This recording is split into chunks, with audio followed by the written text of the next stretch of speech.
Hey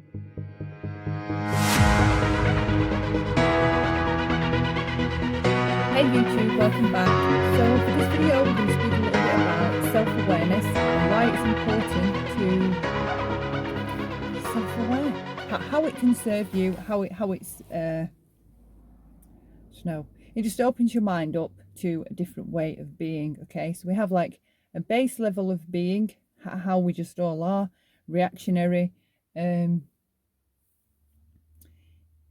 possibly involved in lots of, difficult, confusing relationships, be they friends, work colleagues, partners, family.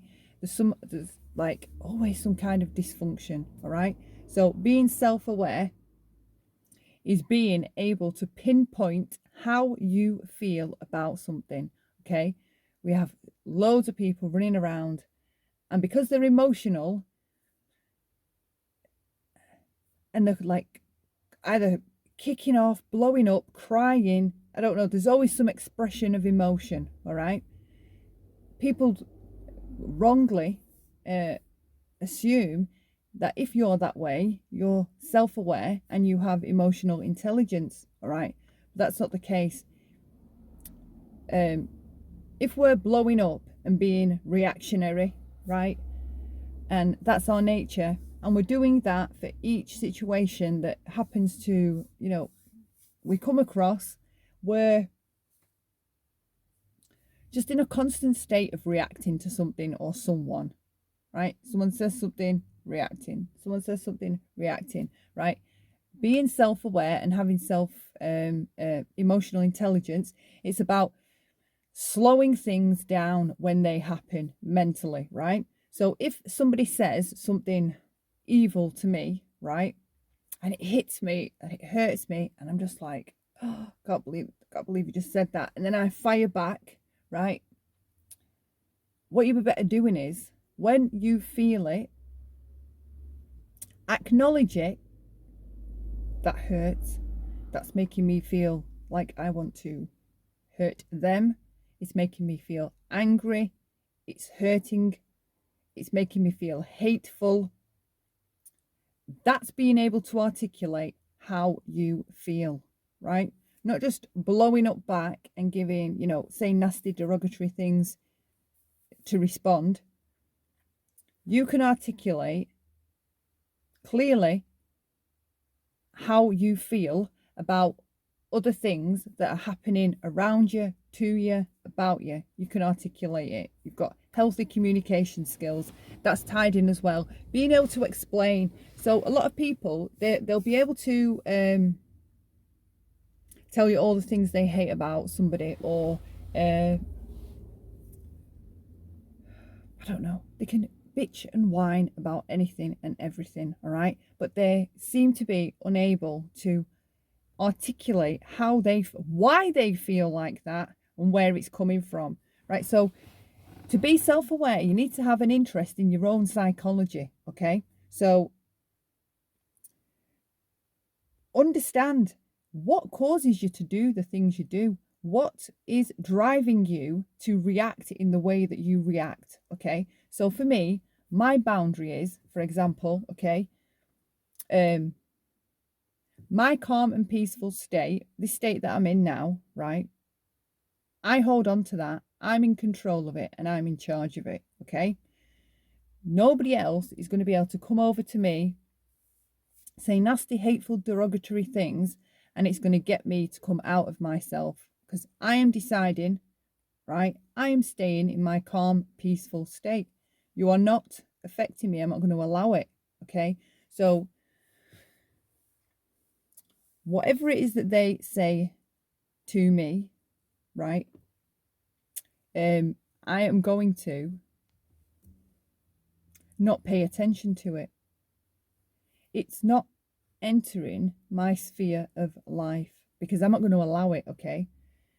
Maybe it's a case of stubbornly holding on to yourself in the face of adversity, right? So sitting with your triggers, for example, the things, like, acknowledge the things that trigger you. So for example, on YouTube, we see a lot of people reacting and blowing up when their children are mentioned. Okay, so I'm not getting into all that, right, drama. We're just going to use that part as an example. So if you notice on YouTube, it's a very touchy subject, okay? Somebody will say something about their parenting or how they are or what their children are saying in the background, and the parent blows up, goes absolutely psychotic, right? And in the parent's mind, they believe they're defending their child, right? Typically. So that's the angle that they're coming from. You will not speak about my child that way. You will not speak about my parenting that way, right? So when they're doing that,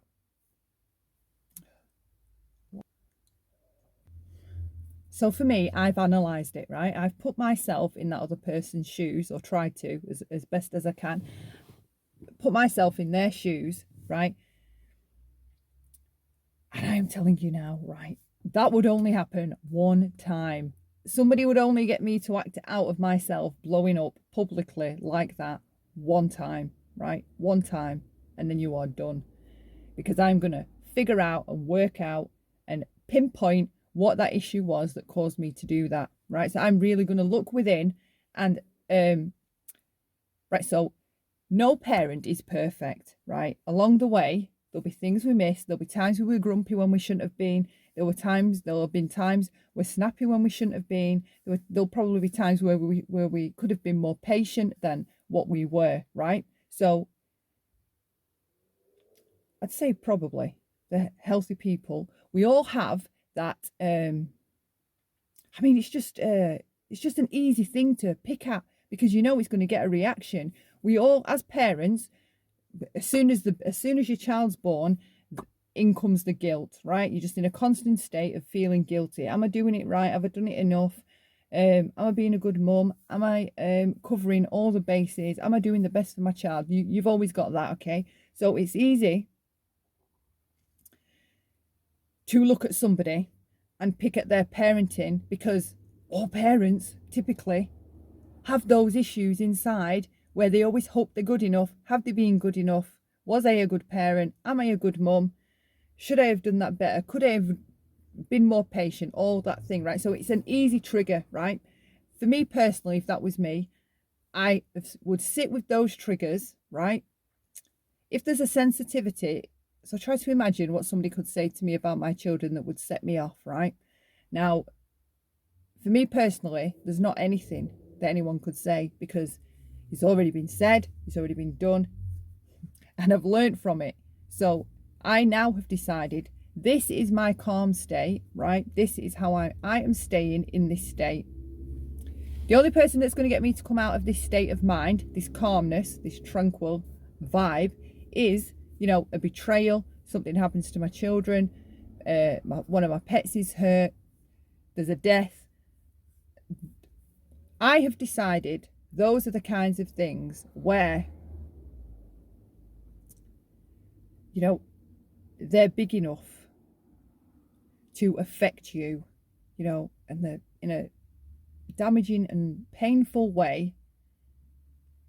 Right, so I'll explain it like this, right? There's the upper brain, say around here. Then we have the middle brain where the emotional brain where fight or flight exists. And then we have the back part. We don't need to talk about the back part today, right? So when we're being logical and reasonable, right, we're in the upper part of the brain. When we're reactive, right, and kicking off and acting erratic, impulsive, what else? All those kinds of things, we've entered the emotional brain, right? So you're less conscious of using logic because you've come out of where all the logic and reasoning and rationale is, and you've jumped into the emotional brain where you are reactive, emotion-led, right? So make the decision. Do you want to be emotion-led or do you want to lead your emotions? So when something happens, okay, pause. Just pause. Don't have that gut reaction, that gut response to fire back. Press pause. Sit with it, okay? What is it about that thing that somebody said that's affected you? like, don't be afraid to look within. You're worth it. If you're going out into the world, even if you're on social media and you're getting to know all these other people and chatting and passing the time of day, but you don't know yourself, you don't know why you do the things you do, right? Like, how is that a way to exist? I listened to this guy, Richard Swatton, I think that's how you say his surname, and he was talking about, we're having a conversation about hate vids, right? And we were talking about, you know, like when there's a channel and video after video after video after video is about the person they cannot stand, and it's not done, you know, some channels they'll do it in a reactionary like a more healthy way, okay? But then you have the other channels where it's just incessant targeting of somebody that they cannot stand, and some of it just absolutely reeks of, it's not about at all the other person. It's your issues and difficulty in being able to allow that go on and keep hold of yourself without flipping out and being reactive to whatever it is that you're seeing, right? So he explained something, and he'd said, some people can't get beyond the territory of their own mind, right? And I found that interesting. When you challenge their territory, it's as though you are the Grim Reaper or like a death threat to their limited, narrow point of view, right? And I just found that so true and so relevant for YouTube. Everything's black and white thinking. Everybody's saying she did that because of A, B, and C. Are you in her mind to know that? You can guess that. You can suggest that. But you don't know that. I know why you did that. I know why you said this. You're doing this because of this, this, and this, and this. You're like, it's not a healthy way to communicate and a healthy way to exist, okay? Ask, why did you do that? That hurt me. That made me angry. It made me feel angry. Why would you do that?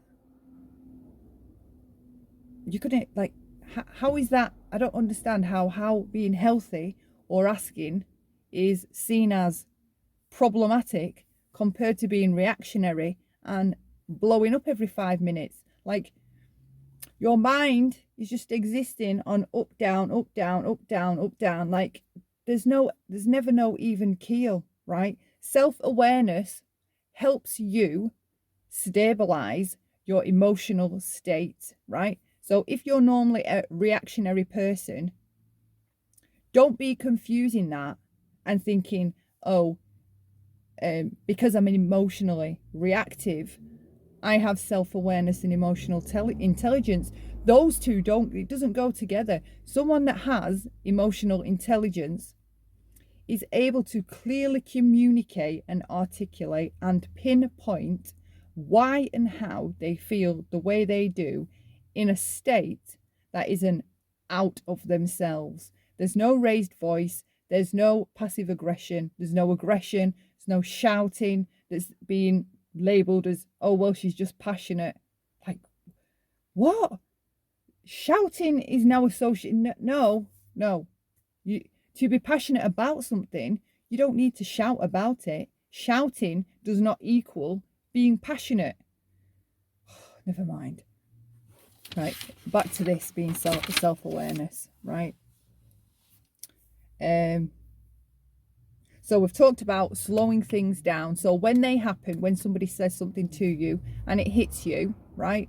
Acknowledge it, process it. What is it? What is it? What is that niggling thing that person said that's causing you or wanting you to reach out of yourself, right? And be explosive, angry, reactionary, all of that. Learn to separate, okay? Recognize yourself in a calm state, peaceful and relaxed, right?